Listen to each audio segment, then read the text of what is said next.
एक ही प्रकार की जीवन पद्धति रहे, यह अच्छा नहीं होता। हमारी दुनिया में शाश्वत और अशाश्वत दोनों बातें होती है। कुछ बातें शाश्वत होती हैं और कुछ परिवर्तनशील होती है।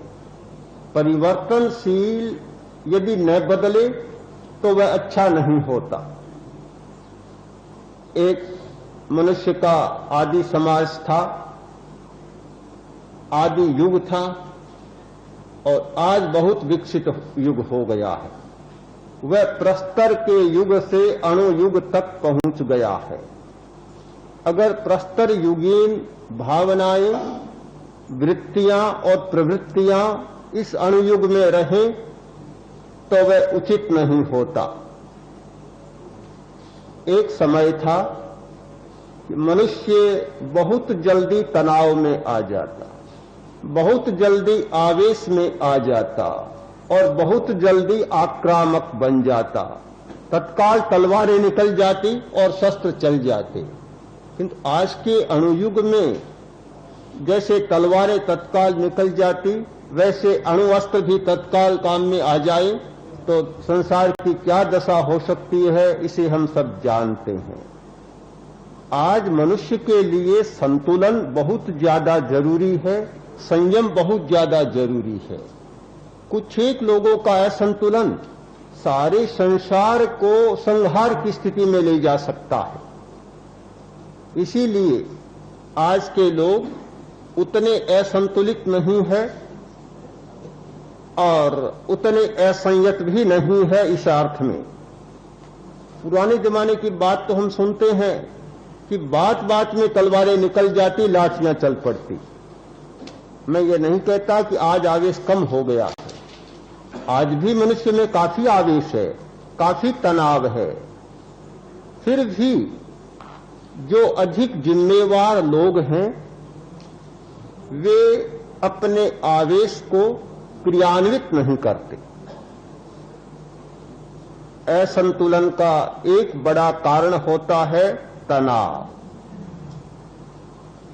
3 प्रकार का होता है तनाव: शारीरिक, मानसिक और भावनात्मक। फिजिकल टेंशन, मेंटल टेंशन और इमोशनल टेंशन, ये 3 प्रकार का तनाव होता है। सबसे ज्यादा खतरनाक तनाव होता है यह भावनात्मक तनाव। यह वैयक्तिक है, व्यक्ति में अपनी भावनाएं होती हैं, अपने आवेश होते हैं, अपने आवेग होते हैं, और उन आवेगों पर यदि नियंत्रण रखने का अभ्यास नहीं किया जाता तो वे आवेग बढ़ते चले जाते हैं और बढ़ते बढ़ते इतने खतरनाक बन जाते हैं कि व्यक्ति को सीमा से बाहर ले जा सकते हैं। भारी असंतुलन पैदा हो जाता है। यदि हम अपने आवेगों पर नियंत्रण करना सीखें तो मानसिक संतुलन अपने आप बन जाता है। क्रोध आना और क्रोध को क्रियान्वित करना, ये 2 बातें हैं। क्रोध आया, अपने तक सीमित रहा,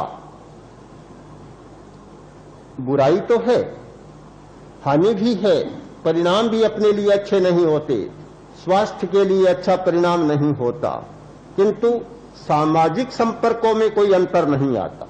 व्यक्ति को स्वयं को भुगतना पड़ता है, सामाजिक संपर्क उससे नहीं बिगड़ते। किंतु क्रोध जब क्रियान्वित हो जाता है तब सामाजिक संपर्कों में भी अंतर आ जाता है। पुराने जमाने की एक घटना है या कहानी है कि एक राजपूत के भाई को किसी ने मार डाला। उसके मन में प्रतिक्रिया हुई। स्वाभाविक है, हर आदमी में प्रतिक्रिया होती है कि मैं अपने भाई का बदला लूं।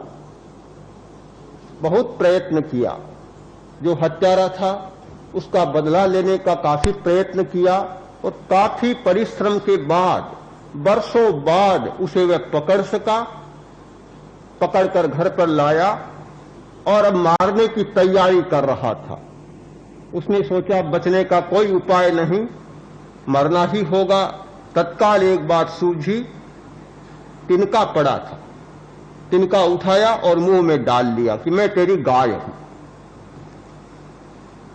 बड़ा विकराल गुस्सा। मां सामने उसकी बैठी थी। मां ने कहा, बेटा अब क्रोध को सफल नहीं किया जा सकता। जब ये तेरी गाय बन गई, अब क्रोध को सफल नहीं किया जा सकता। सब जगह क्रोध को सफल नहीं करना, कहीं कहीं क्रोध को विफल भी करना होता है। तलवार रख दी और बिल्कुल शांत हो गया। क्रोध आना एक बात और उसकी क्रियान्विति होना एक दूसरी बात है। प्रत्येक आवेग के लिए दो बातें होती है, आवेग उत्पन्न होना और आवेग का क्रियान्वयन करना। आना भी अच्छा नहीं। अपने लिए प्रत्येक आवेग हानिकर होता है, किंतु उसका क्रियान्वयन तो सारे सामाजिक संपर्कों को ही बिगाड़ देता है, संबंधों को बिगाड़ देता है। इसलिए हर आदमी के लिए, चाहे वह छोटा आदमी हो चाहे बड़ा आदमी हो, चाहे शासन करने वाला हो चाहे शासित हो, कोई भी व्यक्ति हो, प्रत्येक व्यक्ति के लिए आवेग पर नियंत्रण पाना, अभ्यास करना बहुत आवश्यक है। प्राचीन काल में राजा के लिए नियम बनाए गए थे। महामंत्री कौटिल्य ने, भृगु जी ने और भी जो हिंदुस्तान के राजनीति के विद्वान हुए हैं, उन्होंने राजा के लिए पूरी आचार संहिता बनाई थी। उन्होंने कहा कि राजा को स्ववशी होना चाहिए, अपने पर नियंत्रण रखना चाहिए। यदि राजा अपना नियंत्रण खो देता है तो सारी प्रजा नष्ट हो जाती है। तो राजा के लिए बहुत आवश्यक था इंद्रियजयी बने, आवेगों पर नियंत्रण करने वाला बने। क्यों आवश्यक था? कि जो शासक अपने आवेगों पर नियंत्रण नहीं कर पाता, वह परिस्थिति को सही ढंग से समझ नहीं सकता। आवेगशील आदमी कभी परिस्थिति का सही अंकन नहीं कर सकता। दूसरी बात, सही निर्णय नहीं ले सकता। आवेश में और तनाव में आया हुआ आदमी कोई सही निर्णय नहीं ले सकता, और सही निर्णय नहीं होता, उस स्थिति में परिणाम का बोध भी समाप्त हो जाता है। हमारे सामने दो स्थितियां होती है, एक प्रवृत्ति की परिस्थिति, दूसरी परिणाम की परिस्थिति। आदमी प्रवृत्ति पर ही सारा निर्णय ले तो बहुत गलत हो जाता है। हमारे निर्णय होने चाहिए परिणाम पर। परिणाम क्या हुआ? प्रवृत्ति काल में एक बात अच्छी लगती है, किंतु परिणाम जब अच्छा नहीं होता तो प्रवृत्ति में अच्छा लगने का अर्थ नहीं होता। एक बीमार आदमी पेट की बीमारी पूरा पचा नहीं सकता कुछ भी। अब खाने में गरिष्ठ वस्तु सामने आ गई, मिठाई आ गई और कोई चीज आ गई, बहुत भारी भरकम चीज है, खाने में तो अच्छी लगती है, जीभ पर उसका स्वाद है, किंतु परिणाम को न सोचे खा जाए तो क्या परिणाम होगा आप सब लोग जानते हैं। निर्णय और परिणाम ये हमारे सामने जुड़े हुए रहने चाहिए कि हम किसी भी चीज को काम में लें तो केवल प्रवृत्ति काल को न देखें, परिणाम काल को देखें कि इसका परिणाम क्या होगा। आवेश में चांटा भी उठाया जा सकता है, लाठी उठाई जा सकती है, गोली चलाई जा सकती है और कुछ भी किया जा सकता है। तो वह तो आवेश की स्थिति है। आवेश में सब कुछ संभव हो सकता है। प्रवृत्ति के आधार पर निर्णय भी लिया जा सकता है, किंतु इस बात पर जाएं कि इसका परिणाम क्या होगा। जब परिणाम का चिंतन हमारे सामने स्पष्ट होता है तो स्थिति बदल जाती है। परिणाम में हम नहीं सोचते तो स्थिति उलझ जाती है। भारतीय दर्शन ने प्रवृत्ति को बहुत महत्व नहीं दिया। हमारा दर्शन परिणामवादी रहा है। परिणाम में अच्छा होता है तो वह अच्छा है, परिणाम में बुरा होता है वह बुरा है। अच्छाई और बुराई का मानदंड प्रवृत्ति को नहीं माना गया, किंतु परिणाम को माना गया है। यह परिणाम की दृष्टि लुप्त हो जाती है आवेग के क्षणों में और आवेश की स्थिति में। मानसिक संतुलन बिगड़ जाता है।